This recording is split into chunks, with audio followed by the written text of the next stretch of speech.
India just got back a 1,000-year-old global trade proof and most people don't even talk about it. Recently, Prime Minister Modi Netherlands गए थे, जहां पे उनकी meeting वहां के PM Rob जेटन और king William Alexander से हुई। अब इस मीटिंग के दौरान नेदरलैंड्स ने चोला डायनेस्टी की 11वीं सेंचुरी की कुछ रेयर कॉपर प्लेट्स थी वो इंडिया को वापस कर दी हैं। और ये वही प्लेट्स हैं जो इंडिया काफ़ी टाइम से वापस लाने की कोशिश कर रहा था, क्योंकि ये सिर्फ एक नॉर्मल मेटल प्लेट्स नहीं है, ये एक्चुअल हिस्टोरिकल रिकॉर्ड्स हैं। सबसे इंटरेस्टिंग पार्ट, इन प्लेट्स पर उस टाइम की तमिल लैंग्वेज के इंस्क्रिप्शन लिखे हुए हैं।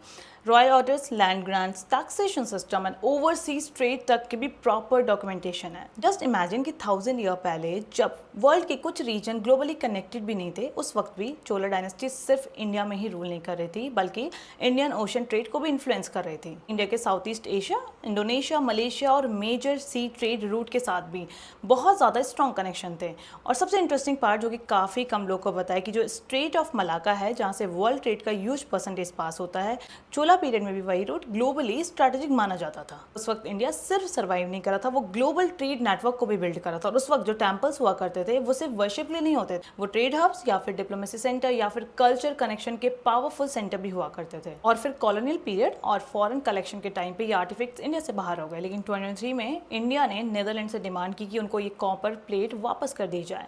फिर इन्वेस्टिगेशन होती है और फाइनली अब ये रेयर जो कॉपर प्लेट्स है वो इंडिया को वापस कर दी गई। और ऑनेस्टली ये सिर्फ हिस्ट्री नहीं है, ये प्रूफ है कि 11वीं सेंचुरी में भी इंडिया ग्लोबली कितना ज़्यादा कनेक्टेड था, इकोनॉमिकली कितना ज़्यादा पावरफुल था और स्ट्रेटेजिकली ये एडवांस सिविलाइज था। जस्ट इमेजिन वन थिंग कि अगर 1000 ईयर पहले इंडिया ग्लोबल ट्रेड रूट को इन्फ्लुएंस कर रहा था, तो हमारा एक्चुअल हिस्ट्री का कितना ज़्यादा पार्ट आज भी वर्ल्ड के सामने हिडन होगा।